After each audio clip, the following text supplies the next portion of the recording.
Bonjour et bienvenue dans cette vidéo dans laquelle je vais parler de valeurs. Je m'appelle Nabs et dans cette chaîne YouTube, j'aide les hommes à faire des rencontres avec des femmes qui leur plaisent et développer des relations saines avec elles. Ça fait plus de 10 ans que je me passionne par ce sujet-là, que j'ai abordé des dizaines de milliers de femmes, que ce soit dans la rue ou en soirée, dans des contextes d'approche à froid, comme on pourrait l'appeler. Et ça fait bientôt 6 ans, je pense, 5 6 ans que je coach des hommes quotidiennement et que je leur apprends à s'améliorer sur cette thématique-là. La raison pour laquelle je fais ça, c'est parce que la misère sexuelle, c'est quand même un sujet qui est très peu évoqué, mais qui est réel chez les hommes. Et je pense très sincèrement que la problématique peut être réglée en éduquant les hommes sur comment faire des rencontres et développer des relations saines.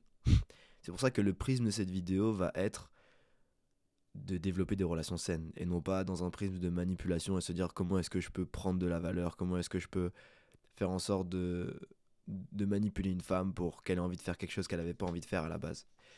Et vous allez voir à travers cette vidéo que je vais vraiment rentrer dans le détail sur ce concept de valeur et vous expliquer comment augmenter votre valeur pour faire en sorte d'attirer les femmes à vous et non pas avoir à courir après elles. Donc c'est un nouveau format de vidéo que je fais dans lequel il n'y aura pas d'image, c'est juste moi qui parle, un format de podcast. La raison pour laquelle je fais ça, c'est parce que j'ai envie de toucher un public intelligent qui a envie d'approfondir une thématique et qui a sincèrement envie de s'améliorer. Parce que c'est bien beau de faire des vidéos YouTube où je donne 3 conseils pour avoir des sujets de conversation avec des femmes ou pour regarder une femme dans les yeux, 3 tips pour être plus charismatique. Mais c'est pas ça qui va changer votre vie. C'est satisfaisant de se dire qu'on va regarder une vidéo de 10 minutes et qu'on a 2 3 tips pour pouvoir s'améliorer. Mais c'est complètement autre chose de rentrer dans la profondeur sur une thématique pour ensuite pouvoir l'appliquer dans sa vie réelle. Attention, tout ce que je vous dis là n'aura de valeur que si vous sortez et vous passez à l'action, mais on en reparlera un peu plus tard dans cette vidéo. Donc aujourd'hui, je vais répondre selon ma perspective euh, aux choses suivantes. C'est qu'est-ce que la valeur pour un humain de manière générale.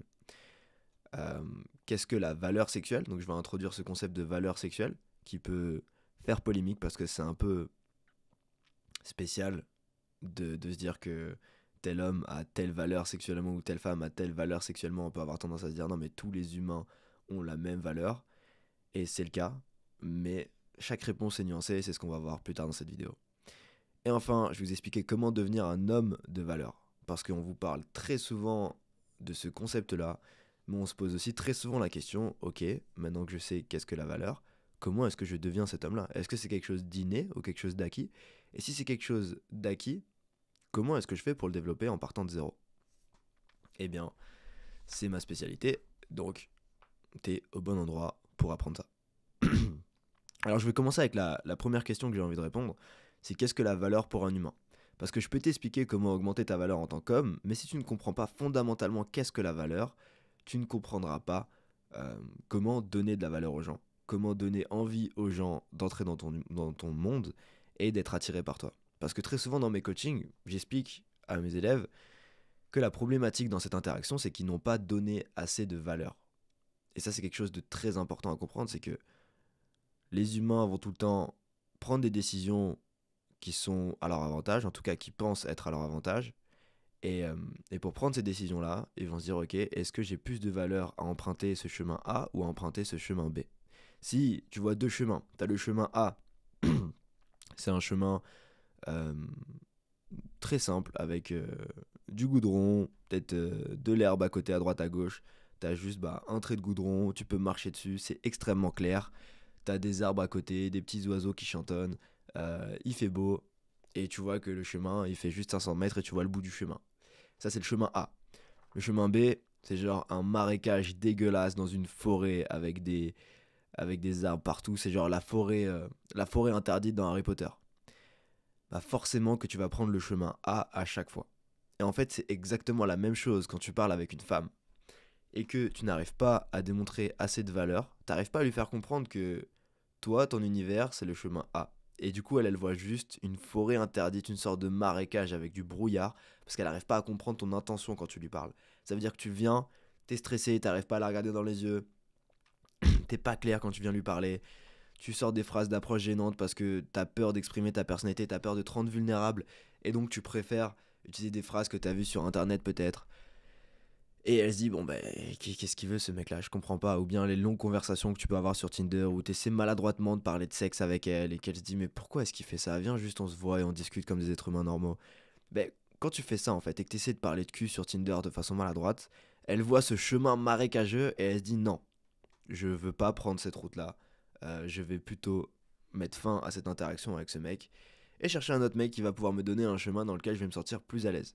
Parce que le but va être de limiter la friction au maximum.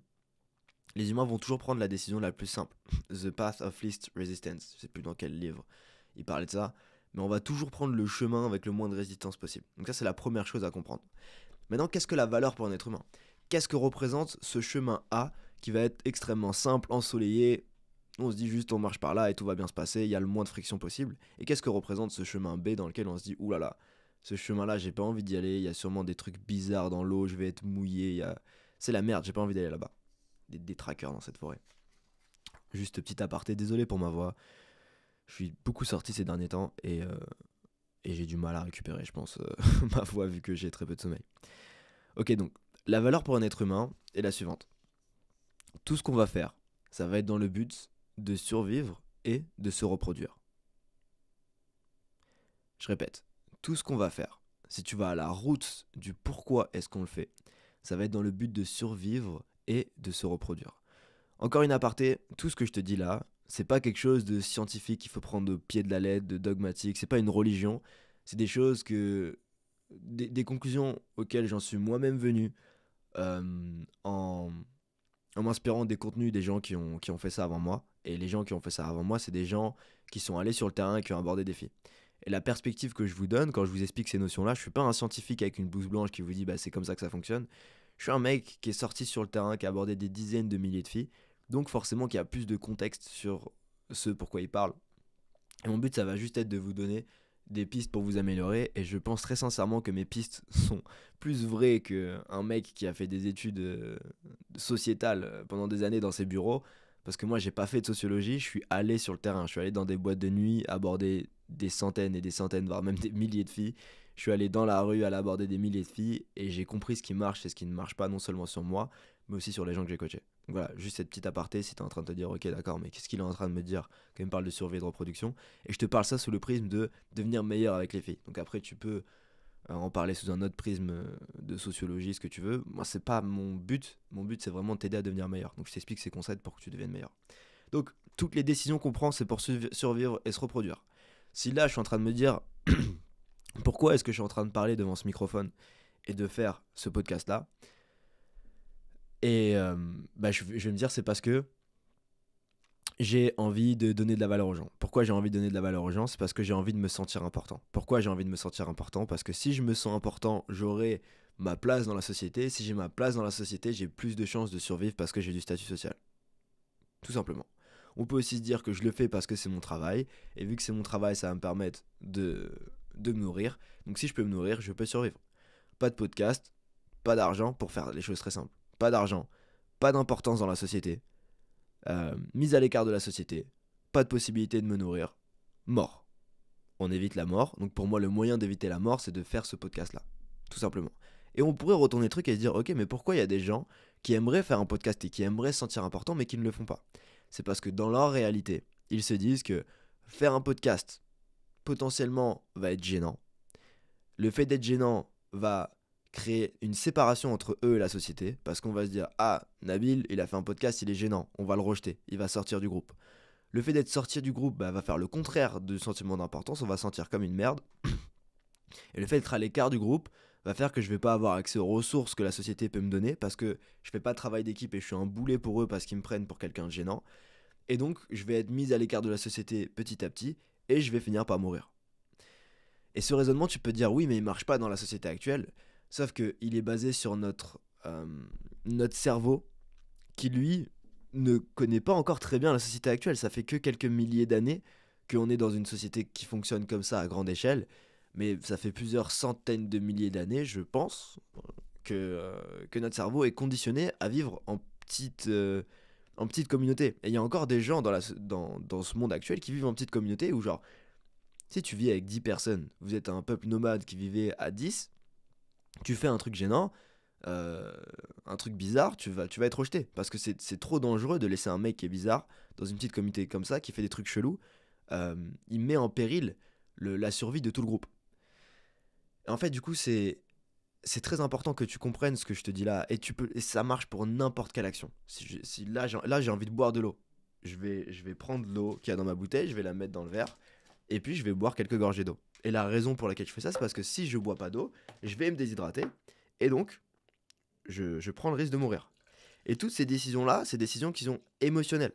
Je suis pas une intelligence artificielle en train de me dire ah, si j'ai pas l'intelligence de boire de l'eau maintenant, je risque de mourir. Non, c'est je sens que ma bouche est sèche, je sens cette émotion de ah, si je bois de l'eau, je me sentirai mieux. Donc je prends mon verre, je le bois.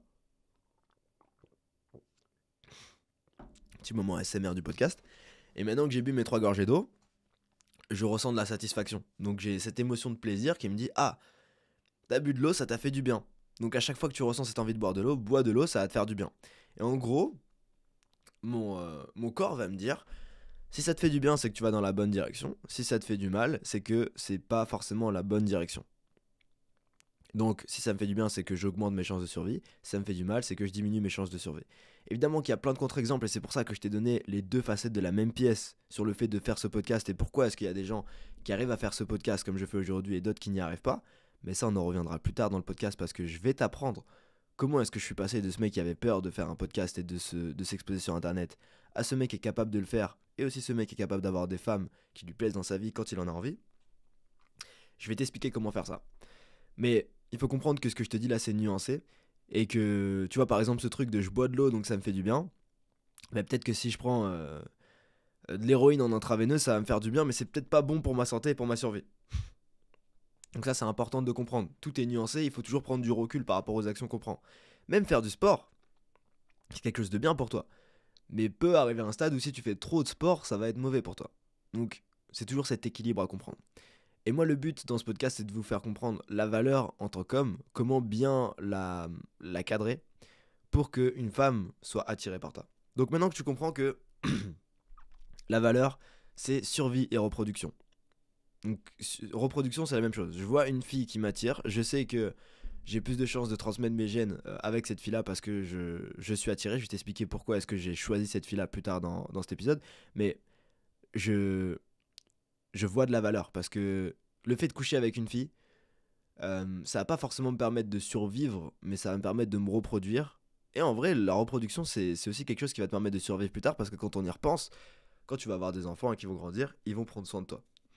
Ok, je sais que là, t'es peut-être en train de te dire pourquoi est-ce qu'on parle de tout ça là. Quand est-ce que tu vas m'expliquer comment avoir de la valeur en tant qu'homme auprès d'une femme? Mais c'est très important que tu comprennes la base de la base de la valeur parce que à chaque fois que je vous dis en coaching, il faut que vous donniez de la valeur, vous n'arrivez pas à comprendre pourquoi. Ok. Donc là, normalement, tu as plus de contexte sur qu'est-ce que ça veut dire donner de la valeur. C'est-à-dire que tu prends n'importe quelle action, survie et reproduction. Je vais donner un autre exemple, c'est que si aujourd'hui, ok, l'exemple que je vais te donner, c'est pour t'introduire ce concept de rationalisation, qui est extrêmement important. Parce que comme je t'ai dit, on voit le chemin A ou le chemin B. Et ça va juste être émotionnel. Je vais pas me dire, logiquement dans le chemin B, il y a moins de lumière, donc peut-être qu'il va se passer des trucs chelous. Logiquement, dans le chemin B, il y a de l'eau, donc je vais être mouillé, et puis il y a peut-être des bestioles dans l'eau, alors que dans le chemin A, il fait beau, c'est cool. C'est pas comme ça que je vais fonctionner. Je vais arriver devant les deux chemins. Je vais regarder à droite, je vais regarder à gauche. Chemin A, chemin B. Je vais ressentir une certaine émotion en voyant le chemin B. Je vais ressentir une certaine émotion en voyant le chemin A. Très important. C'est que je ressens quelque chose et je passe à l'action par rapport à ce que j'ai ressenti. Et ensuite, je rationalise mon action. Ça veut dire que je peux prendre la mauvaise décision et la rationaliser parce que j'ai ressenti que c'était une bonne décision. Et ça, c'est très important de le comprendre.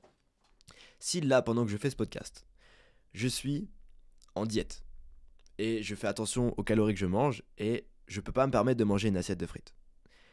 Je vois une assiette de frites qui est posée sur la table, bien chaude, au moment où j'ai faim. Cette assiette, il y a de la sauce, il y a du cheddar, il y a tout ce que tu veux, il y a une belle assiette de frites avec de la fumée, genre, elle est en face de moi.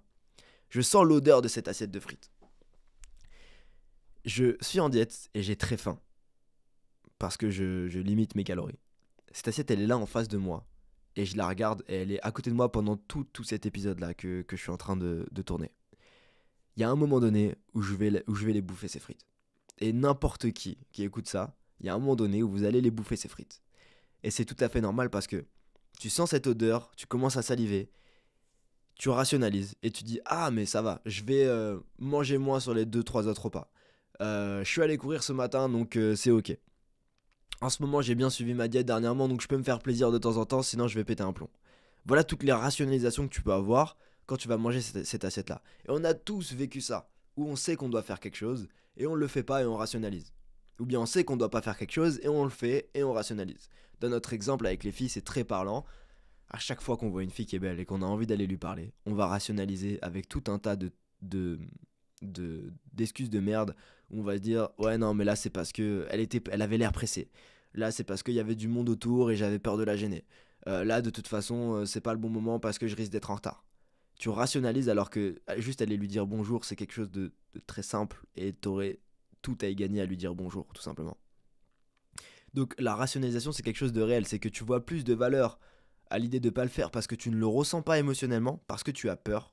En fait, quand tu as peur d'aller aborder la fille, c'est que tu as peur de t'exposer et te faire rejeter et d'être en guillemets, de perdre du statut dans la société et donc de diminuer tes chances de survie. Et tu vas rationaliser ça avec des raisons logiques en te disant non mais je le fais pas parce que telle raison et tu vas vraiment finir par y croire. Alors qu'en réalité, c'est quelque chose d'émotionnel que tu as vécu, donc une peur, la peur de mourir tout simplement, que tu as ensuite rationalisé. Et c'est toujours la même chose. Que tu fasses une action ou que tu le fais pas, c'est toujours survie et reproduction. Et j'espère que vous voyez là où je veux en venir, c'est que une fois que tu comprends vraiment ce concept de on fait les choses parce que on ressent de la valeur à l'idée de les faire et qu'ensuite on rationalise ce qu'on a fait, ça veut simplement dire que si tu comprends comment faire ressentir aux gens ce qu'ils ont envie de ressentir, ils vont ensuite naturellement être attirés par toi parce qu'ils y voient de la valeur. Et dernier exemple pour ce truc de rationalisation, si je te dis qu'en empruntant le chemin B, donc le chemin avec des marécages, de la forêt interdite, etc., tu vas aller au bout de ce chemin-là, tu vas gagner 1 million d'euros, alors que si tu empruntes le chemin A, tu vas pas gagner d'argent. Tu vas probablement rationaliser et te dire ok j'emprunte le chemin B. Si tu sais que t'as aucune chance de mourir et que tu vas gagner 1 million d'euros à la fin, mais juste que ça va être dur, que tu vas être mouillé, bah, tu vas prendre le chemin B et tu vas rationaliser d'aller là-bas parce que le fait de gagner 1 million d'euros a plus de valeur à tes yeux que le fait d'emprunter le chemin A qui va être confortable et de ne pas gagner l'argent. Et c'est pour cette raison que bah, c'est plus facile de pas se faire un business et d'être au RSA chez soi. Mais tu vas obtenir moins de valeur que si tu crées ce business. Et créer ce business, ça passe par le fait d'aller dans la forêt interdite et de vivre tout un tas de situations gênantes euh, pour ensuite être dans une position où tu te sens bien.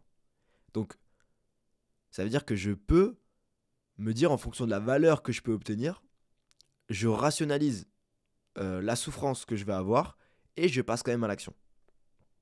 C'est la même chose pour le plaisir. Quelqu'un qui va tomber dans la drogue, il sait que la drogue, c'est pas bon pour lui. Mais il va rationaliser parce que juste il n'arrive pas à supporter l'instant présent. La souffrance de l'instant présent est tellement grande qu'il a envie de se plonger dans le plaisir de la drogue et il décide de prendre de la drogue. Voilà ce qu'est la valeur pour un être humain. Je pense qu'il n'y a pas plus clair comme définition de la valeur pour un être humain. Maintenant, j'ai pas envie que tu rentres dans une spirale négative et dark où tu te dis ok d'accord, donc en fait le but c'est de faire rationaliser les gens et de leur faire faire des choses qu'ils n'ont pas envie de faire en les manipulant. C'est absolument pas le but et c'est absolument pas le message que je véhicule. Le message que je véhicule c'est de comprendre comment est-ce qu'on fonctionne, que ce soit toi dans ta psychologie personnelle ou dans la psychologie des gens que tu as envie d'attirer, et de leur donner la meilleure expérience possible. Et même tous ces concepts de rationalisation, c'est bon de les comprendre pour justement des fois faire un pas en arrière et se dire non, là je sens qu'elle rationalise et j'ai pas envie qu'elle fasse quelque chose qu'elle a intrinsèquement pas envie de faire et du coup je préfère mettre fin à l'interaction maintenant. Et c'est des choses que je fais souvent et que même je conseille à mes élèves où genre des fois on a une fille, ça arrive que tu rencontres une fille en soirée qui veut juste de l'attention de la part d'un mec parce qu'elle sort d'une relation et qu'elle sent mal et qu'elle a juste envie de se sentir bien parce que un mec lui donne de l'attention et qu'elle a envie de coucher avec ce mec-là pour les mauvaises raisons. Avec l'expérience que j'ai sur le terrain, j'arrive à m'en rendre compte de ces choses-là. Et parce que j'ai pas envie qu'elle prenne une décision qu'elle va regretter plus tard, parce que je sais à quoi ça ressemble de prendre une décision qu'elle va regretter plus tard, parce que j'ai passé beaucoup de temps sur le terrain et j'ai vu beaucoup de choses, je préfère largement mettre fin à cette interaction en lui faisant comprendre que là, si on couche ensemble, c'est pour les mauvaises raisons, donc j'ai pas envie de coucher avec toi maintenant. Quitte à se voir plus tard si t'es quelqu'un que j'apprécie, etc. Mais je veux préserver du coup euh, ce, je veux préserver la sainteté de la relation. Le fait que ce soit sain, c'est quelque chose d'important pour moi parce que je sais que dans tous les cas, si j'ai une relation malsaine avec quelqu'un, c'est quelque chose que je vais emporter avec moi dans ma prochaine interaction, dans ma prochaine relation. Et je veux que mes relations soient le plus pures possible. J'ai envie de donner de la valeur de cette façon-là. Donc c'est pour ça que quand je vous donne du contenu, je le fais sous ce prisme-là. Très important de le comprendre. Et je pense de toute façon que j'attire pas les mecs qui sont full dans l'ego.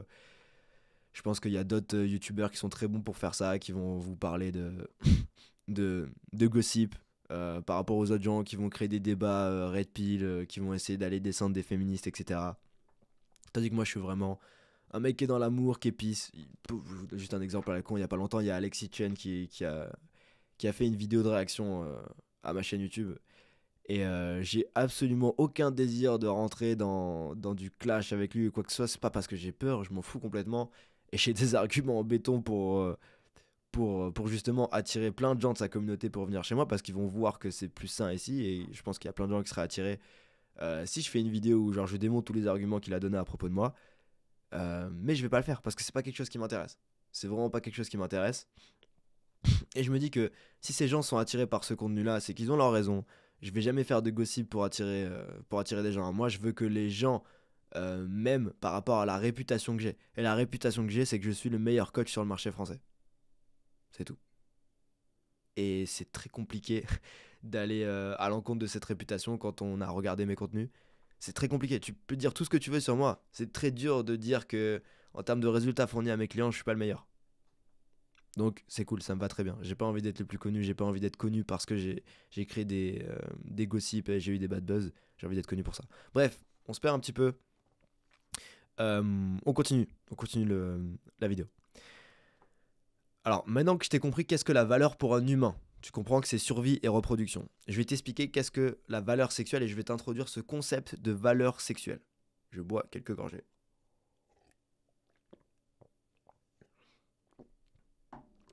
Ok. Donc c'est une notion qui peut mettre mal à l'aise. Je sais que quand je parle de valeur sexuelle, ça peut mettre les gens mal à l'aise.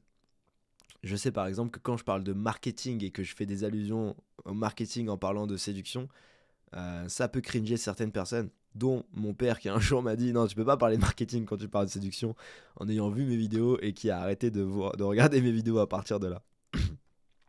Donc la valeur sexuelle, je suis pas en train de dire que certains humains ont plus de valeur que d'autres.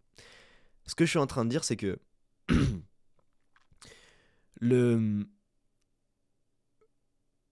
la sexualité, c'est comme un marché.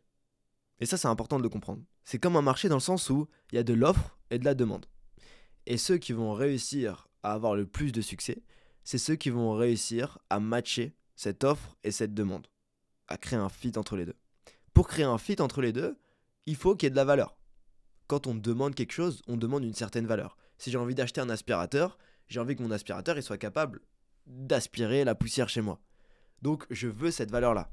Ça veut dire que quand je vais aller sur le marché, je vais me dire, ok, je veux un aspirateur qui peut aspirer la poussière. Peut-être que je vais avoir d'autres critères, par exemple, je veux qu'il soit léger, je veux pas avoir à me prendre la tête avec. Donc je suis prêt à payer plus cher pour avoir cet aspirateur léger.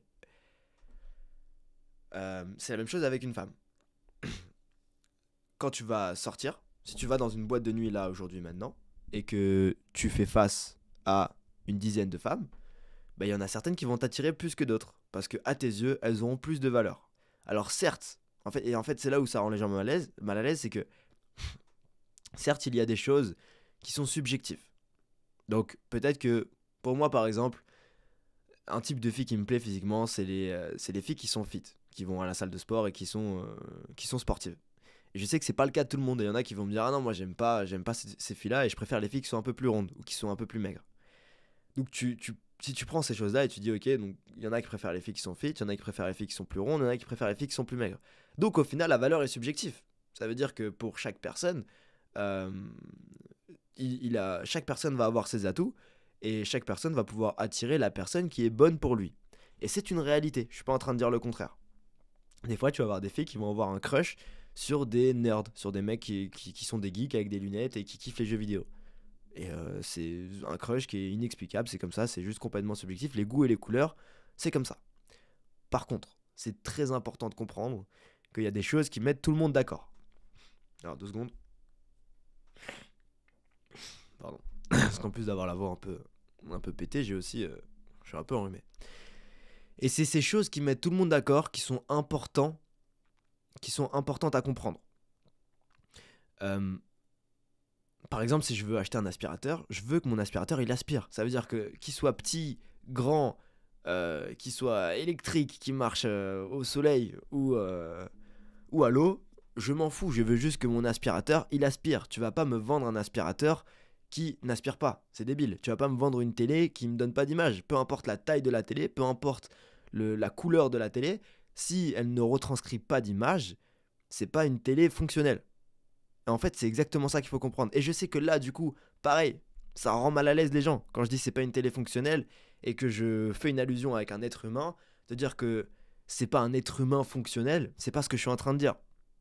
Mais je suis en train de dire qu'il y a des choses à comprendre. Il y a des choses à comprendre dans le sens où, en fait, si on n'accepte pas cette réalité que la séduction est un marché et que certaines personnes vont pouvoir communiquer plus de valeur que d'autres, et le but c'est de comprendre comment communiquer cette valeur, bah on va jamais s'améliorer parce qu'on va rester dans ce paradigme où on se dit le plus important c'est de s'aimer. Le plus important c'est d'être soi-même. D'accord ? Mais si le moi-même que je suis aujourd'hui, il a aucune attraction de la part des filles. Si le moi-même que je suis aujourd'hui quand il sort en boîte de nuit, il a aucun regard sur lui. Le moi-même que je suis aujourd'hui, il a aucun DM dans son Instagram, aucun message de la part de filles qui lui plaît. Le moi-même que je suis aujourd'hui, il est timide et puis il est incapable d'avoir une copine s'il en a envie parce que les filles ne lui donnent aucune attention.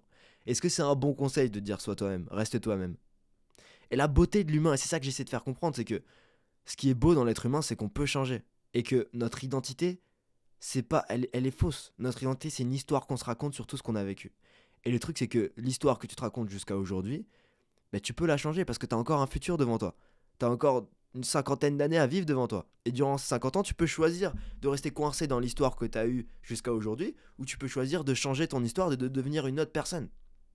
Tu peux choisir de dire non, jusque-là, la personne que je suis, elle a ses atouts, elle a ses qualités, elle a ses défauts. J'ai envie de continuer à miser sur mes qualités, mais j'ai aussi envie d'améliorer mes défauts pour devenir quelqu'un de plus attirant. Et c'est quelque chose de tout à fait naturel de vouloir faire ça. Il faut arrêter de diaboliser le fait de vouloir se développer personnellement. Il faut arrêter de diaboliser le développement personnel en se disant non mais du coup les gens sont plus eux-mêmes, les gens souffrent encore plus parce qu'ils ont l'impression qu'ils peuvent pas s'aimer comme ils sont aujourd'hui. Non, c'est le contraire. Je m'aime aujourd'hui. Et c'est parce que je m'aime aujourd'hui que j'ai envie de changer, parce que j'ai envie que ma version dans le futur, je l'aime encore plus. Et si je t'aime, j'ai des exigences envers toi. Si j'aime quelqu'un profondément, j'ai pas envie que cette personne elle se laisse aller. Je veux pas être en mode je t'aime, sois toi-même, fais ce que tu veux, va au casino dépenser tout ton argent, va prendre de la drogue et bourre-toi la gueule tous les week-ends. Je t'aime comme t'es, y a aucun problème. Non, si j'aime une femme et qu'elle prend 50 kilos, bah certes je l'aime pour qui elle est, mais elle vient de prendre 50 kilos, c'est plus la même qu'avant, tu vois. Et c'est important de comprendre ça parce que on peut se dire non mais c'est horrible de faire ça, c'est grossophobe. C'est la réalité, mec. C'est la réalité parce que moi, je te parle de la réalité du terrain. C'est bien beau de faire des, des, des théorèmes utopiques sur comment est-ce que pourrait fonctionner le monde et comment est-ce que la nature humaine devrait fonctionner. Mais quand tu sors, si là, je sors en boîte et que je vais parler à 5 filles et qu'il y en a 3 qui me rejettent comme une merde alors que je leur ai juste dit bonjour, ça va. Salut, ça va, tu passes une bonne soirée. Et je me fais rejeter comme une merde. Bah c'est la réalité du terrain, mec. Et ces mêmes filles qui vont dire non mais moi j'ai envie que les gens soient eux-mêmes qu'ils aient pas besoin de se développer personnellement, etc. C'est exactement les mêmes qui vont donner absolument aucune attention, ou bien même qui vont friendzone un mec pendant des années et tout en sachant que ce mec est attiré par elle, et qui derrière vont décider de le garder dans la friendzone et de lui raconter toutes ces histoires et de le faire souffrir en lui disant non mais sois toi-même, y a aucun problème, ce que j'aime chez toi c'est que t'es gentil, et vu que t'es gentil, bah je t'adore, mais moi je vais continuer à coucher avec des mecs que je considère comme être des connards, et que je pense que tous les mecs sont des connards, mais au final je couche avec ces mecs là que je considère être des connards, et de continuer à troubler ces pauvres hommes qui ne comprennent pas pourquoi. Ils sont gentils, ils sont parfaits, mais ils n'arrivent pas à avoir les femmes qu'ils veulent. Donc, il y a un bug dans la matrice. Et c'est pour ça que il faut commencer à être rationnel, il faut commencer à voir les choses pour ce qu'elles sont. Donc, les choses pour ce qu'elles sont, c'est qu'il y a des choses qui mettent tout le monde d'accord. Et ça, c'est important de le comprendre. Donc, chez une femme, qu'est-ce qu'un homme va regarder en termes de valeur chez une femme? À partir de quel moment est-ce qu'il va se dire là, il y a de la valeur en termes de survie et de reproduction, et je me sens attiré par cette femme-là? Déjà, ce qu'il faut comprendre, c'est que en tant qu'homme, on va notre mécanisme d'attraction, notre façon avec laquelle on va scanner la valeur d'une femme entre guillemets est différente que celle d'une femme. Ça veut dire que nous, en quelques secondes, on peut savoir si on est attiré par une femme ou pas, simplement à travers les signaux visuels qu'on voit. Donc on voit une femme, elle est belle, elle est attirante, on se dit ok, let's go. Let's go, je suis attiré par cette femme-là. Ça commence comme ça. Après, évidemment, il y a des choses qui vont être importantes dans la personnalité, il y a des red flags qui vont être importants, mais déjà, en vrai, 70% du travail, il est fait quand on est attiré physiquement par une femme. Et c'est pour cette raison, d'ailleurs, que l'industrie de la beauté est énorme chez les femmes. C'est parce qu'elles y voient beaucoup de valeur à l'idée d'être belles. Et d'ailleurs, ces mêmes femmes qui disent que, euh, les hommes ne devraient pas changer, ne devraient pas améliorer leur communication pour être meilleurs avec les femmes, c'est des femmes qui passent des heures à se maquiller tous les jours. C'est des femmes qui font très attention à leur apparence.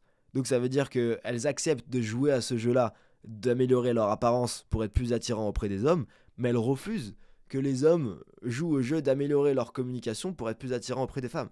Donc ça n'a aucun sens. Mais bref, si vous voulez que je fasse d'autres vidéos sur ce thème-là, j'en ferai avec grand plaisir. Mais maintenant, on va se concentrer sur comment devenir meilleur, comment augmenter sa valeur. Donc, comme je vous ai dit, notre cerveau, il est câblé par rapport à ce qu'on a vécu des centaines de millions d'années quand on était des centaines de milliers ou millions, j'en sais rien. Je sais pas quand est-ce que l'humanité a démarré, mais genre, il y a très très longtemps. Et il y a très très longtemps, quand un homme préhistorique voyait une femme, je suis pas scientifique, hein, je vous donne juste ma théorie. Quand un homme préhistorique voyait une femme, il n'était pas en train de se dire ok, je vais parler avec elle, je vais voir est-ce qu'elle me plaît, etc. Genre, il regardait simplement est-ce qu'elle était visuellement fertile ou pas. Donc ça peut être la taille des hanches, la taille des seins, euh, l'apparence physique, j'en sais rien. Peut-être qu'elle était moins poilue qu'une autre, j'en sais rien. Toutes ces choses-là. Et donc c'est pour cette raison-là que on va naturellement être attiré par l'apparence des femmes en tant qu'homme. Et ça, ce sont les choses qui mettent tout le monde d'accord. Ça veut dire que si tu sors, on va en boîte de nuit, je sors avec toi, on prend 10 femmes, il y a des femmes qui vont mettre tout le monde d'accord. Bon, on va se dire, ok, elle est plus attirante. Selon des critères, j'ai pas envie de les énumérer, on s'en fout un petit peu, mais il y a des choses qui mettent. Enfin, il y a des femmes, elles mettent tout le monde d'accord, et c'est un fait, tu vois. Tout comme il y a des hommes qui mettent tout le monde d'accord. Genre, par exemple, Michael B. Jordan, Brad Pitt, Tom Cruise. Certes, il y en a qui vont pas aimer ces personnages-là, elles ont leurs raisons, mais c'est des personnalités publiques. Genre, quand t'en parles aux femmes, et tu les mets, genre, en face de 10 mecs random, ben, elles vont avoir tendance à dire ok, ce mec-là, il est sexy, il m'attire. Pourquoi est-ce qu'il est plus attirant? Parce qu'il a des caractéristiques qui montrent de la valeur. Et du coup, ce qui est très important à comprendre, c'est quelles sont ces caractéristiques qui mettent tout le monde d'accord pour que sur le marché, tu sois plus attirant. Pour que sur le marché, tu aies plus de valeur. Et pour moi, ce truc de ces caractéristiques qui mettent tout le monde d'accord, entre guillemets, c'est l'équivalent d'un aspirateur qui aspire. L'équivalent d'une télé qui renvoie de la vidéo. L'équivalent d'un aliment qui nourrit. Tout simplement. C'est très rare quelqu'un qui aime pas manger une pizza. C'est beaucoup moins rare quelqu'un qui aime pas manger des brocolis. Pourquoi? Parce que quand on a créé la pizza, on a essayé de créer quelque chose qui met tout le monde d'accord. Donc maintenant, il faut réfléchir comment est-ce que tu peux être cette pizza plutôt que ce brocoli. Comment est-ce que tu peux avoir l'air plus appétissant et être plus appétissant aux yeux des femmes. Parce que c'est ça qui va créer de l'attraction. Donc pour comprendre ça, tout en sachant que elles vont voir de la valeur et donc du coup elles vont être focus là-dessus, le but ça va être d'être cet homme qui va avoir le même effet que cette assiette de frites que je mets à côté de moi et je me dis putain je salive, j'ai envie de bouffer cette assiette de frites. Parce que si j'arrive à faire ressentir les mêmes émotions que cette assiette de frites qui est posée à côté de moi, que je vais bouffer et que je vais rationaliser derrière, à une femme, bah c'est là où elle va être attirée. Et spoiler alerte, le fait de lui faire vivre ça, ça n'a absolument rien à voir avec le fait de connaître des phrases par cœur ou d'avoir un physique de titan, etc. Enfin, on va rentrer dans les détails. Parce que justement, l'asymétrie qu'il y a aujourd'hui, c'est que ce qu'on pense être de la valeur en tant qu'homme est biaisé. Donc maintenant, on va rentrer dans le vif du sujet. Je t'ai parlé de la valeur en tant que femme très brièvement, donc on va regarder est-ce qu'elle est fertile, donc la taille des hanches, etc. Tous les modèles de mannequins qu'on peut voir, c'est même ça change en fonction des années, tu vois, mais genre ça va toujours être lié à l'apparence physique. L'apparence physique d'une femme va nous attirer, et ensuite au niveau de sa personnalité, on va regarder des choses comme la féminité et toutes les caractéristiques qui vont nous faire comprendre que ça peut être une bonne mère au final. C'est ça qui va être important, la sensibilité, toutes les choses que nous, on va pas avoir naturellement. L'intelligence émotionnelle, c'est quelque chose qui est très important chez une femme, et c'est ça qui va nous attirer. Parce qu'on va dire, ok, bah, cette femme-là, elle va pouvoir éduquer mon enfant d'une façon que moi, je ne peux pas. Elle va pouvoir apporter des choses à mon enfant que moi, je peux pas lui apporter. L'amour aussi. L'amour qu'une femme peut apporter à un enfant, n'a absolument rien à voir avec l'amour qu'un homme peut apporter à un enfant. Ou bien il va lui donner de l'amour, mais d'une autre façon. Et ça, c'est très important de comprendre. Après, j'ai pas non plus envie de rentrer trop dans le détail par rapport à ça, lancer des débats red pill, etc. Ce que je sais, moi en tout cas, c'est comment donner cette valeur en tant qu'homme, comment démontrer cette valeur en tant qu'homme, pour avoir l'effet de cette assiette de frites où la meuf va se dire, ok, ce mec-là, je le veux. Je sais pas pourquoi, mais je le veux. Alors, comme je t'ai dit, et là c'est vraiment la partie la plus importante de cette vidéo, si t'es un homme et que t'as envie de progresser. Comme je t'ai dit, la valeur, ça va être survie et reproduction. Donc, mettons-nous dans une situation où le but va être de survivre. Je suis dans une jungle, dans la savane, je suis dans la savane, avec une femme. Et en face de moi, il y a un lion qui apparaît. Un lion qui apparaît. Et qui commence à rugir en face de moi. Donc la femme, elle est à côté de moi. Quel comportement va lui permettre de se sentir plus en sécurité avec moi? Quels signaux est-ce que je vais renvoyer va lui permettre de survivre dans cette situation? Est-ce que c'est parce que j'ai une mâchoire carrée que elle va se sentir plus en sécurité avec moi et qu'elle va survivre face à ce lion? Est-ce que c'est parce que j'ai un physique athlétique? Ça veut même pas forcément dire fort, mais athlétique. Est-ce que c'est parce que j'ai un six-pack qu'elle va se sentir plus en sécurité avec moi? Est-ce que c'est parce que j'ai beaucoup d'argent dans mon compte en banque qu'elle va se sentir plus en sécurité avec moi dans cette situation? La réponse à toutes ces questions est non. Donc, je vais pas l'aider à plus survivre. En tout cas, d'un point de vue primaire, parce que c'est ça qu'on veut chercher. Évidemment que le fait d'avoir plus d'argent va l'aider à survivre. C'est une évidence. Mais quand on va regarder l'attraction, c'est exactement la même chose que quand j'ai faim. Quand je vois une assiette de frites et que j'ai faim. Je réfléchis pas au fait que il va y avoir plus de nutriments dans une assiette de légumes que dans une assiette de frites. Juste, je le ressens qu'il y a plus de nutriments dans cette assiette de frites et j'y vais.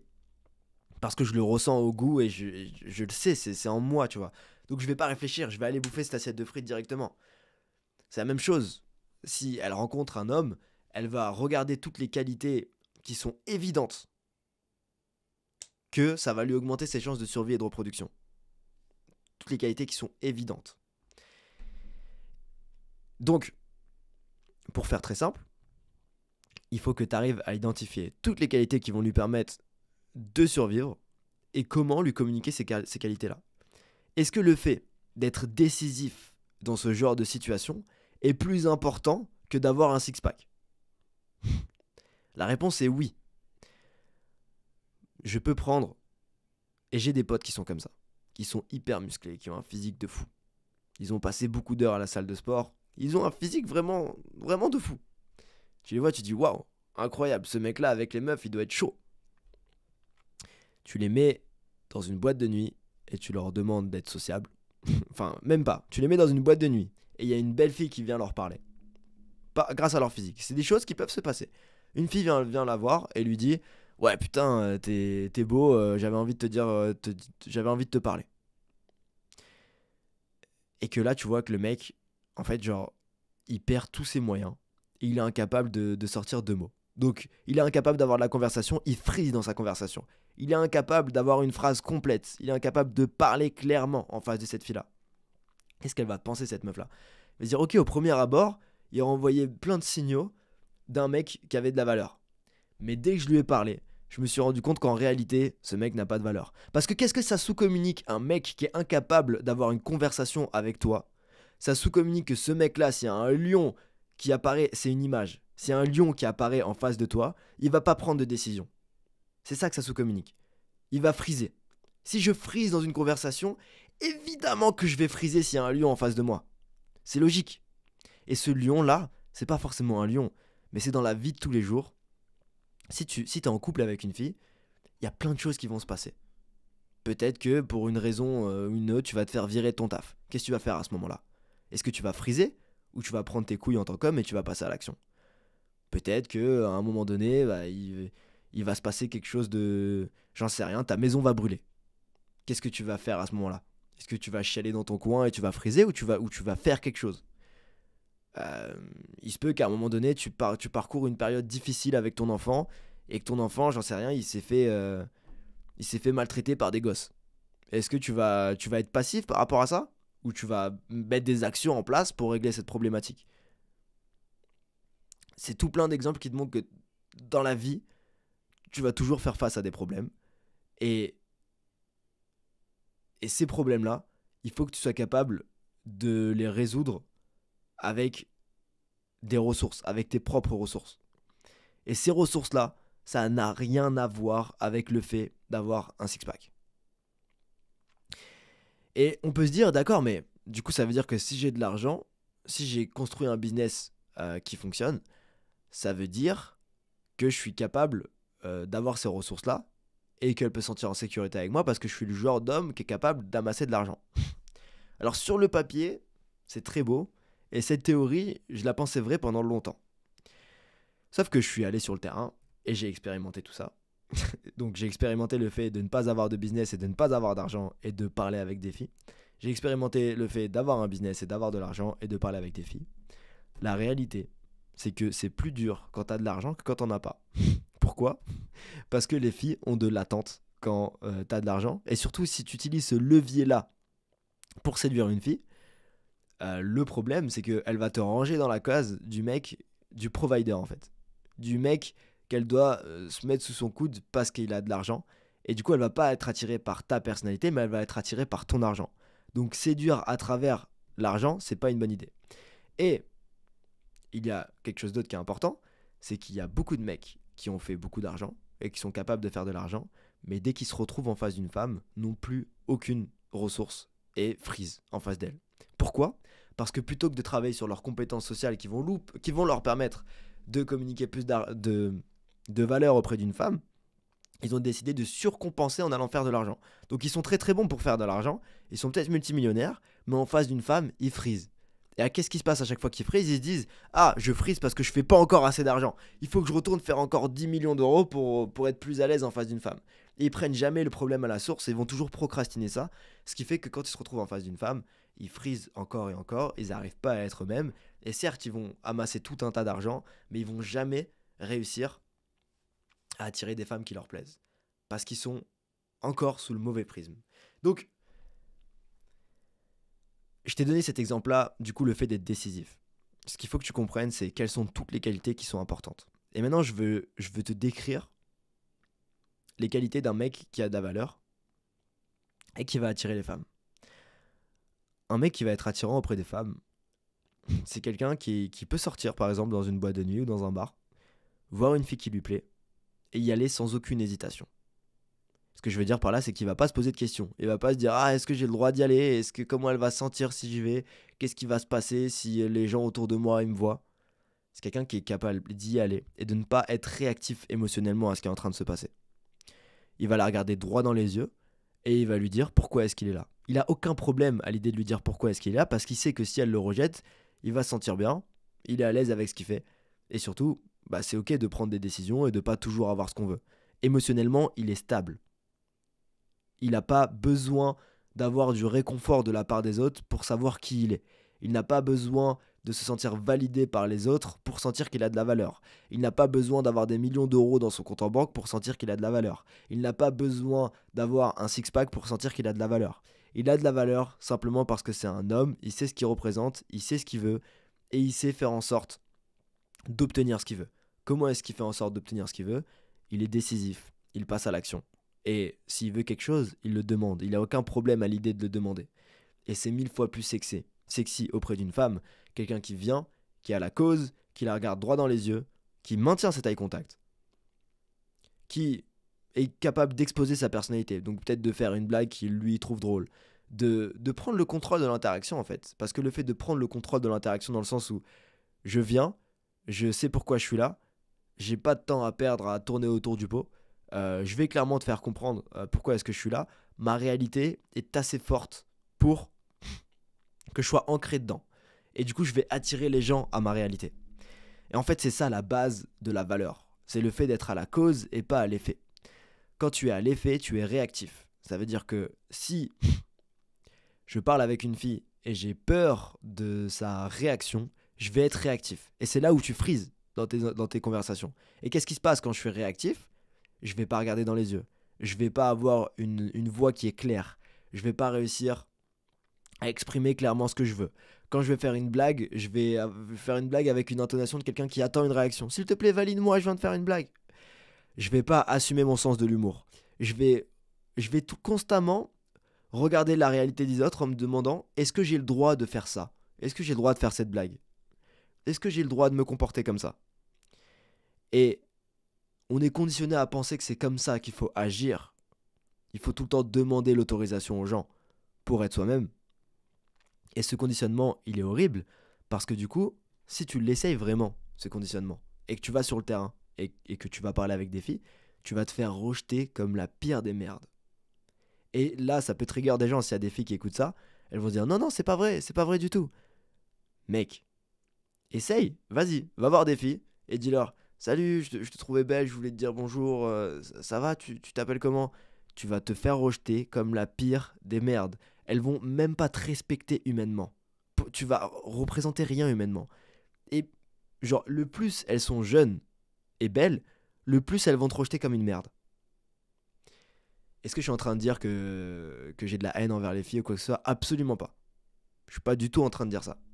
J'aime les femmes et c'est justement pour ça que je fais ce contenu-là. C'est pour que leur donner... Justement, je comprends pourquoi est-ce qu'elles font ça. Pourquoi est-ce qu'elles rejettent les hommes qui agissent comme ça. Et pour moi, c'est une bénédiction qu'elles nous rejettent de cette façon-là parce que ça nous permet de comprendre comment être la meilleure version de nous-mêmes, de comprendre comment donner de la valeur et de devenir un homme au final. Parce que si j'avais pas vécu tous ces rejets-là, j'aurais pas pu être un homme et j'aurais pas pu être cette personne-là qui fait ce podcast-là. J'aurais pas pu avoir toutes les ressources que j'ai sur mon compte en banque par exemple. J'aurais pas pu avoir tous les amis que j'ai aujourd'hui. J'aurais pas pu faire toutes ces rencontres avec les femmes exceptionnelles que j'ai fait aujourd'hui. C'est grâce aux femmes qui m'ont rejeté comme une merde lorsque j'avais un comportement qui était aux antipodes d'un homme qui avait de la valeur. C'est grâce à elles que j'ai réussi à comprendre comment avoir de la valeur. Donc on a de la chance de se faire rejeter les gars. Genre, voyez vraiment les choses comme ça sous ce prisme-là. C'est juste que, s'il vous plaît, arrêtez de nous dire soyez vous-même, soyez gentil et tout va bien se passer. Je vous dis pas d'être méchant. Mais je pense que la réalité derrière ce conseil soyez vous-même, c'est soit la cause, soit pas l'effet. Ne sois pas réactif. Et le problème, c'est qu'on est beaucoup trop conditionné. Souviens-toi à l'école. À l'école, qui est-ce qui était le plus récompensé? La personne qui rentrait dans toutes les cases. Le mec qui se tenait droit, qui se balançait pas sur sa chaise, qui, euh, qui faisait ce que la prof voulait qu'il fasse. Il fallait qu'il soit l'exemple parfait de la réalité de la prof. Et ça pouvait changer en fonction des profs. Si un prof a une réalité, il va récompenser la personne qui va être son chouchou dans la classe. Ça va être la personne qui rentre le plus dans cette réalité. Donc ça peut être le fait de lever la main et de poser une question, de, de bien faire ses devoirs, d'être gentil, etc. Et la personne qui sort un petit peu du cadre, elle va tout le temps être punie. On va lui mettre des observations, on va le mettre au coin, on va l'exclure. Pour lui faire comprendre, non, regarde, là t'étais réactif, là t'étais pas réactif, t'as décidé de prendre tes propres initiatives, on va te punir, on va te mettre à l'écart. Là t'as été réactif, on va te récompenser, on va dire que t'es une bonne personne parce que t'as été réactif. Et attention, c'est une bonne chose. Le conditionnement social est une bonne chose. Parce que c'est grâce au conditionnement social que je vais pas essayer de sauter par ma fenêtre. C'est grâce au conditionnement social que je vais pas sortir dans la rue et me mettre tout nu. Parce que j'ai compris que c'était pas une bonne idée. Mais par contre, la problématique aussi, c'est que ce même conditionnement social m'a fait croire que il fallait tout le temps que je demande l'autorisation pour vivre et pour être moi-même. Il fallait tout le temps que je regarde autour de moi pour me dire qu'est-ce qui est acceptable, quelle réalité est acceptable ou pas. Et les femmes sont attirées par les hommes qui sont ancrés dans leur propre réalité. Et ma propre réalité, ça n'a rien à voir avec le fait de il faut que j'ai un six-pack pour pouvoir parler avec une fille, il faut que j'ai de l'argent, il faut que je sois bien habillé pour parler avec une fille. Ça, c'est des comportements de chaude. C'est des comportements de mecs qui n'ont pas de succès avec les filles et qui vont vous faire croire qu'ils ont besoin que vous avez besoin de ça. Parce que t'imagines à quel point c'est douloureux pour un mec qui a passé 10 ans à la salle de sport pour avoir son six-pack et son physique bien tracé. Ces 10 ans qu'il a passé à la salle de sport, c'était le fait de procrastiner, de sortir et d'approcher des filles pour apprendre la séduction. Va lui dire maintenant que tes 10 ans que t'as fait là, ils servaient à rien et qu'en fait t'aurais très bien pu avoir une fille juste en sortant et en passant à l'action.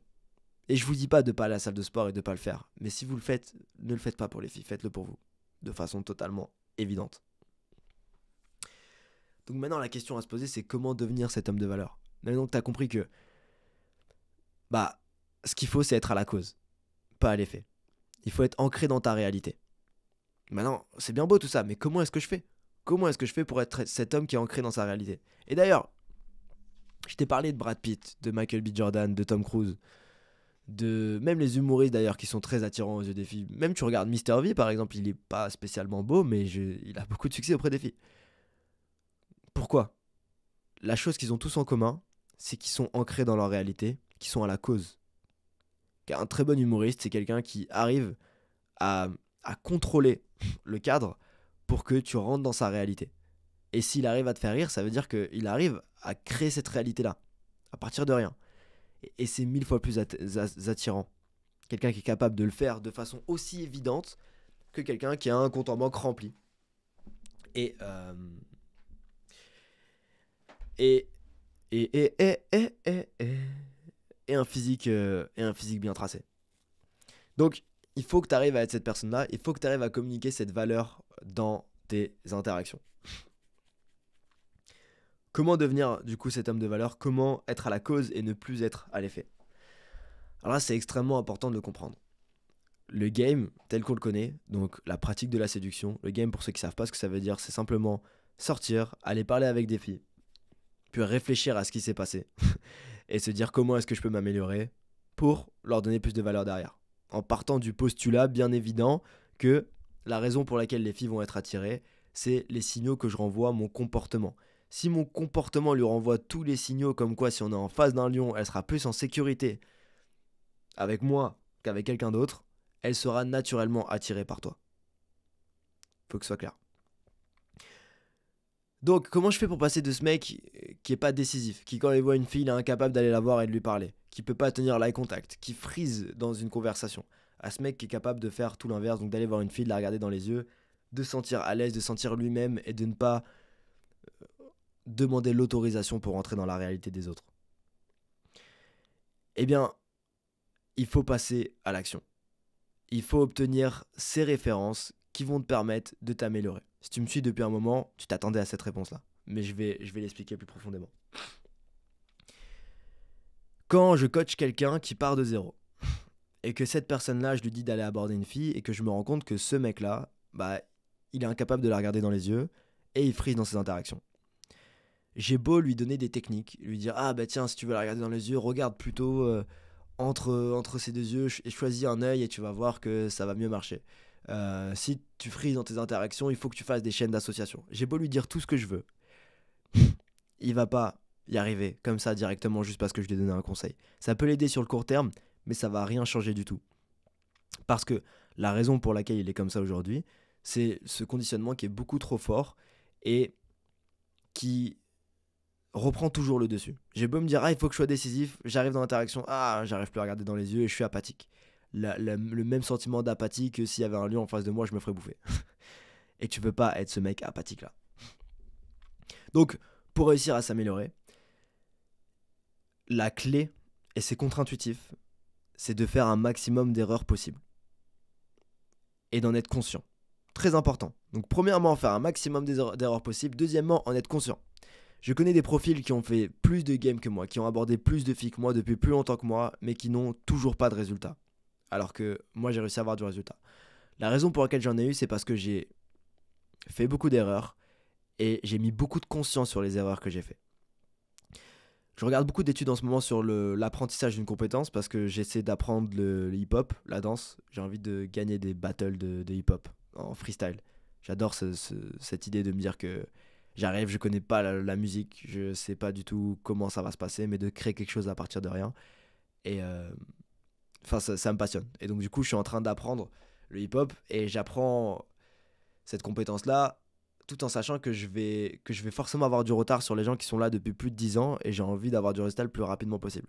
Donc je vais me dire comment est-ce que je peux apprendre cette compétence le plus rapidement possible. Et j'ai lu pas mal d'études. Et il y a une étude qui explique bien que pour progresser vite, il faut faire des erreurs et en être conscient. Par exemple, si j'ai envie d'apprendre à danser, je vais voir un mentor et je lui dis « Ok, bon là je vais faire un passage, dis-moi sur quoi est-ce que j'ai été nul, comment est-ce que je peux m'améliorer ?» Et il me dit « Mec, ça c'est positif, par contre tes appuis, ils sont mauvais. On sent que t'es pas encore très bien ancré, c'est normal parce que t'as pas encore assez d'expérience, donc il faut que tu améliores tes appuis. » Moi je me dis « D'accord, j'ai pas d'expérience, mais comment je fais pour les améliorer ?» Du coup, ce qu'il faut que je fasse, c'est que je me mette dans des situations où mes appuis sont fébriles le plus de fois possible en étant conscient.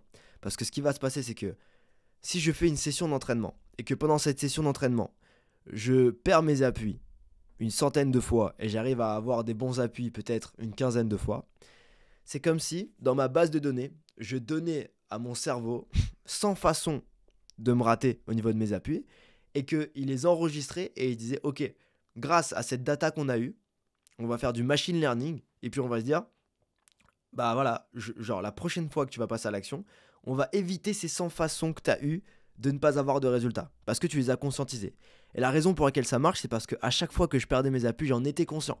Si je perds mes appuis et que je suis inconscient que je viens de perdre mes appuis, je vais pas m'améliorer parce que je vais faire les mêmes erreurs en boucle en me disant que je suis pas en train de faire une erreur. Donc le but, c'est de faire des erreurs et à chaque fois que je fais l'erreur, de me dire « Ah, là je viens de faire une erreur. Ah, là je viens de faire une erreur. Ah, là je viens de faire une erreur. » Et d'avoir ce mindset positif en se disant « C'est une bonne chose. Le plus d'erreurs je fais en étant conscient, le plus je vais réussir à m'améliorer. » La même chose quand tu parles avec une fille. Je vais l'aborder. Je sais que je tiens mal l'eye contact. À chaque fois que mon eye contact se dévie, je veux en être conscient. Et je suis pas en train de me flageoler et de me dire flageoler, j'en sais rien. Flageoler, non, c'est un légume, je pense. J'en sais rien. Me flageoler et de me torturer en me disant ah, je suis une merde parce que je l'ai pas regardé dans les yeux. Je suis en train de me dire ok, cool. Là, à ce moment-là, j'ai dévié l'eye contact. Parce que pour l'instant, c'est mon point faible. Et il faut que je me mette dans le plus de situations possibles où je vais dévier l'eye contact en étant conscient. Ah, je viens de dévier mon eye contact. Pour pouvoir régler cette problématique-là. Faut que je boive de l'eau. Parce que si 100 fois je dévie l'eye contact et que je suis conscient que j'ai dévié l'eye contact une centaine de fois, bah mon cerveau va intégrer cette information et va se dire ok, on va arrêter de le faire parce qu'il a décidé que dans tous les cas il allait continuer à faire des interactions. Autant faire en sorte que ces interactions marchent. Donc maintenant on va lui mettre un programme dans son inconscient. Arrête de dévier l'eye contact. Regarde-la dans les yeux quand tu es en interaction. Donc c'est juste un exemple. Mais il y a des centaines d'exemples de choses que l'on fait inconsciemment qui sont dues au conditionnement social. C'est pour cette raison que moi, mon rôle en tant que coach, c'est de te donner toutes les pistes pour que tu puisses t'améliorer. Ce que je fais quand je coach quelqu'un, c'est que je lui montre comment enregistrer une interaction. Je lui montre comment tu vas dans la rue, tu abordes une fille, tu enregistres ton interaction, évidemment en préservant l'anonymat de la fille. Et je vais écouter sa voix et je vais lui dire, ok, bah là, à ce moment-là, ta voix, elle partait vers le haut. Ça veut dire que à ce moment-là, quand tu as posé la question, quand tu l'as dit et tu viens d'où, tu l'as dit de cette façon-là. Et tu viens d'où? Le fait que tu lui as dit tu viens d'où, ça montre que tu es en train de demander l'autorisation de poser cette question. Et c'est un comportement qui n'est pas attirant. Donc maintenant, ce que je veux que tu fasses, c'est que tu te concentres exclusivement sur ça. Et dans tes interactions, tu vas faire cette erreur-là encore et encore. Mais je veux que tu t'écrives des rapports à chaque fois à la fin de tes sessions où tu vas aborder des inconnus et que toutes les fois où ta voix elle partait vers le haut, bah tu t'en souviennes. Et le fait que tu fasses ça, au fur et à mesure, des fois, tu vas bien poser la question. Plutôt que de dire tu viens d'où? Tu vas lui dire tu viens d'où? Et tu vas être plus attirant. Et au fur et à mesure, tu vas t'améliorer jusqu'à ce qu'on va pouvoir travailler sur quelque chose d'autre. Donc peut-être que tu as du mal à sexualiser avec une fille. Peut-être que tu as du mal à lui proposer d'aller plus loin. Tu as du mal à lui demander son contact. Et je vais te donner du coup la clé de ce qu'il faut que tu travailles et te donner un plan d'action pour que tu puisses les travailler sur le terrain. Alors, petit disclaimer ici, tout le monde sous-estime la quantité d'actions qu'il faut mettre en place pour développer une compétence. Ça veut dire que là, il y en a plein qui se disent ah ok, trop bien, ça veut dire qu'il faut que je fasse 4-5 interactions et puis en étant conscient, ça va bien se passer. Non, il faut que tu fasses des centaines d'interactions. Si t'es pas prêt à faire des centaines d'interactions, c'est pas grave. Tu vas juste être ce mec qui est pas attirant et qui a pas les femmes qu'il veut dans sa vie. C'est ok. Si t'es à l'aise avec cette alternative, c'est cool. Continue à compenser en passant des heures à la salle de sport. Et chaque fois que tu te retrouves en face d'une fille, t'arrives pas à avoir une conversation avec elle. Continue à être ce mec bizarre sur Tinder qui envoie des conversations en lui parlant de cul, qui sont ultra malaisantes. Et de ne pas avoir de femmes que tu veux. Continue à être ce mec qui accepte de se mettre en couple avec des filles qui ne te plaisent pas physiquement et en termes de personnalité parce que tu sais que tu peux pas avoir mieux. C'est ok. C'est ok. Tu peux très bien faire ça. Ou bien tu peux décider d'aller sur le terrain et de passer à l'action. Tu peux décider d'arrêter de te chier dessus et de devenir un homme en passant à l'action et en obtenant du résultat à travers les erreurs que tu vas faire sur le terrain. C'est ok de faire des erreurs. C'est ok de ne pas être bon directement. Et ça va pas prendre énormément de temps. Quand je sors, genre là, honnêtement, pour faire une centaine d'interactions, ça me prend une semaine. En une semaine, je peux faire une centaine d'interactions.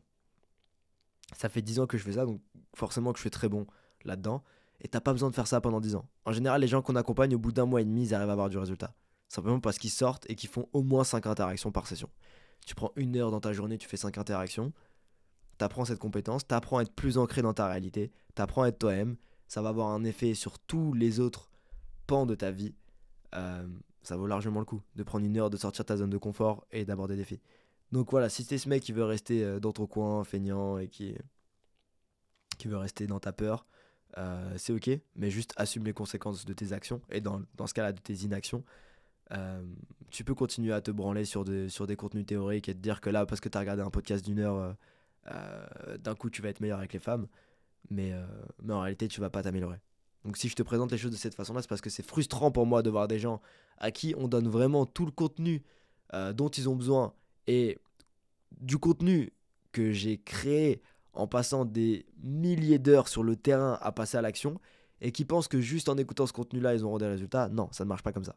Maintenant, je comprends que on peut avoir peur de passer à l'action, que ça peut être quelque chose de difficile et c'est tout à fait normal.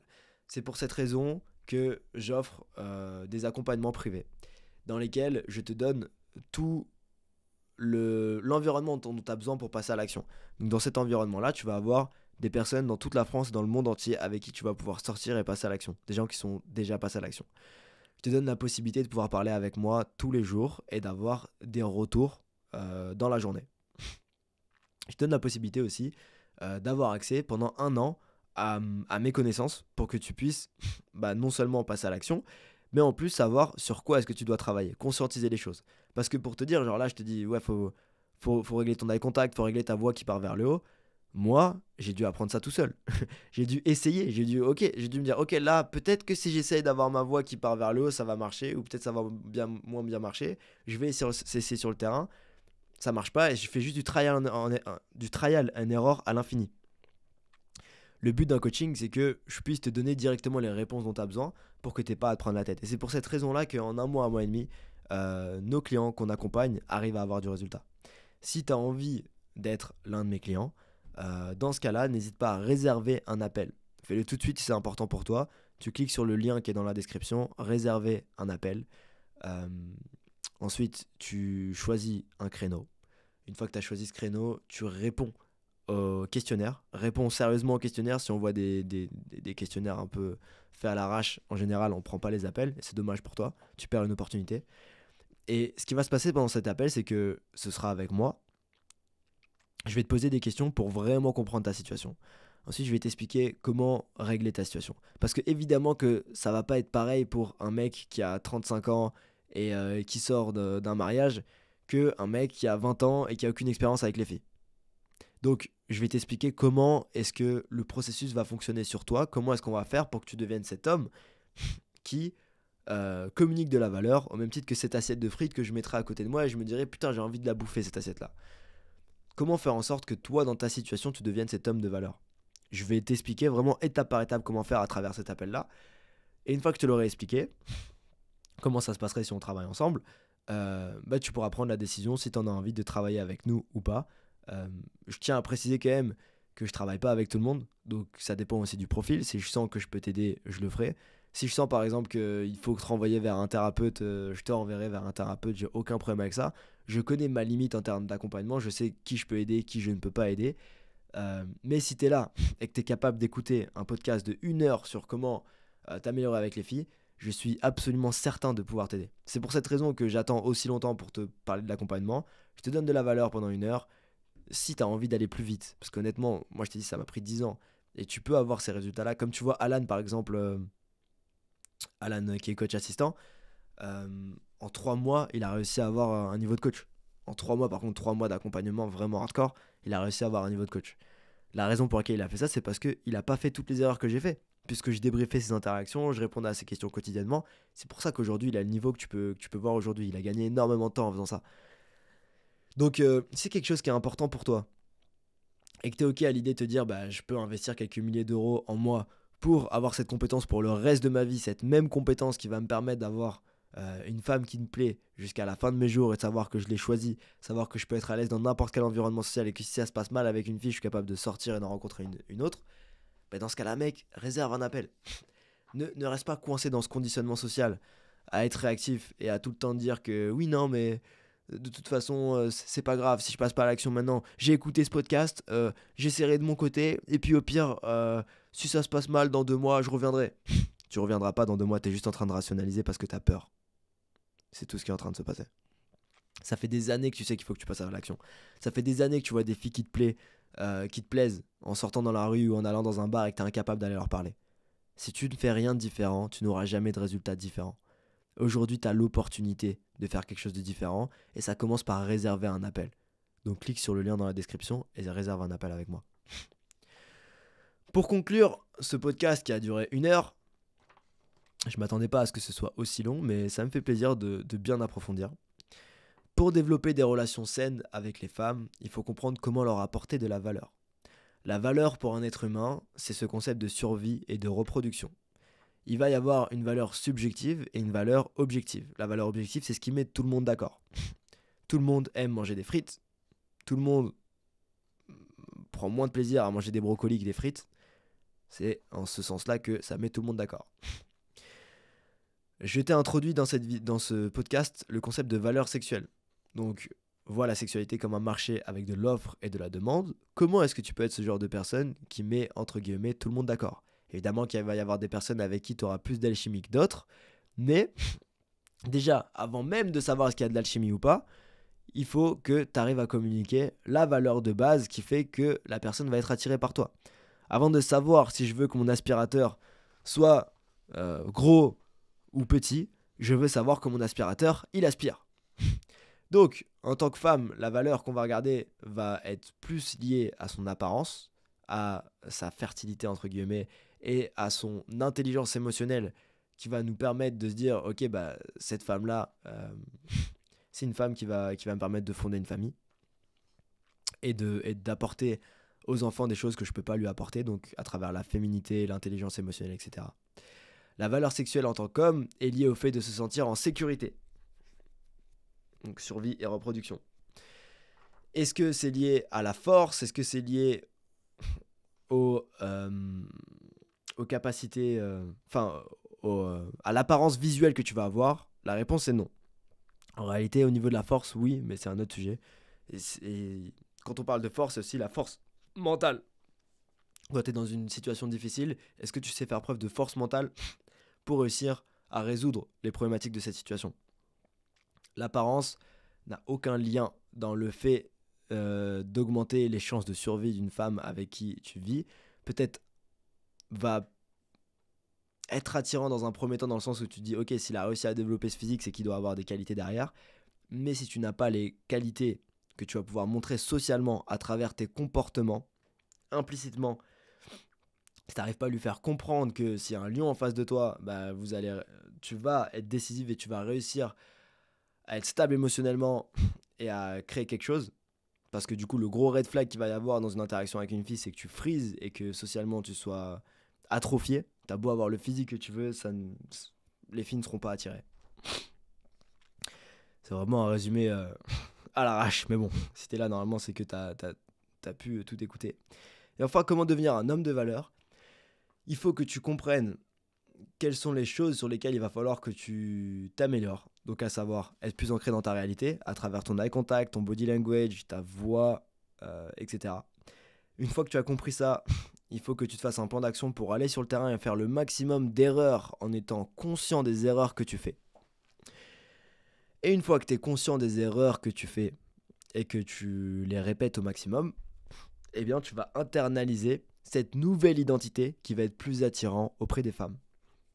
C'est pour cette raison qu'aujourd'hui, quand je sors, j'ai pas de problème à aborder des inconnus, j'ai pas de problème à prendre du plaisir dans mes interactions, j'ai pas de problème à prendre le contrôle et proposer un cadre que je veux, donc un cadre homme-femme, un cadre qui va être fun, un cadre qui va être sain avec les gens que je rencontre.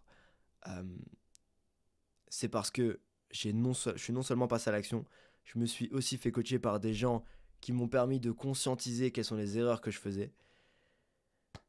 Et je suis devenu la personne que j'ai envie d'être. Évidemment que j'ai pas encore tapé dans mon plein potentiel et je compte continuer à progresser. Mais je t'invite à suivre le même processus. Le moyen le plus rapide d'y arriver, c'est de réserver un appel avec moi et de te faire accompagner. Sinon, tu peux aussi y arriver tout seul. Ça va juste te prendre beaucoup plus de temps. Et en vrai, en général, la plupart des gens qui disent qu'ils ont envie de le faire tout seul, ils finissent toujours par prendre un accompagnement quelques mois ou un an plus tard. Donc, autant gagner du temps et prendre un accompagnement maintenant si c'est quelque chose qui est important pour toi. Désolé, je sens que je suis beaucoup plus fatigué à la fin de la vidéo qu'au début. En même temps, j'ai beaucoup parlé, j'ai bu très peu d'eau. Donc voilà, ce podcast m'a égayé. Ça m'a fait plaisir de le faire. Mais tu vois, je me rends compte qu'au bout d'une heure, je commence à fatiguer. Donc c'est une data qui est intéressante. Dis-moi ce que t'en as pensé. Dis-moi sincèrement, est-ce que ça t'a aidé? Est-ce que tu l'as regardé jusqu'au bout? Dis-le moi en commentaire si tu l'as regardé jusqu'au bout. Et si ça t'a soulevé des questions, pose-les-moi en commentaire. Propose-moi des thématiques qui peuvent être intéressantes pour toi ou tu as envie que j'approfondisse. Parce que le but de ce genre de contenu, c'est vraiment de rentrer en profondeur dans une thématique pour pouvoir t'aider.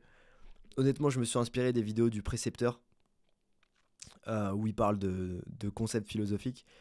Et j'adore parce que c'est un truc qu'on peut écouter, on peut se plonger dedans, on peut être immergé dans la thématique pour en tirer le maximum de valeur. Et c'est du contenu que moi j'apprécie consommer, donc c'est pour ça que j'apprécie aussi le produire. Donc je vais voir comment est-ce que ça résonne avec vous. Si ça vous plaît, je vais continuer à en faire de cette façon là aussi. Et si ça vous plaît pas, bah dites-le moi aussi, je suis ouvert aux critiques. Bon les gars, je vous souhaite une très bonne journée et j'ai hâte de vous voir dans les appels. Dans les appels sur Zoom. À très bientôt.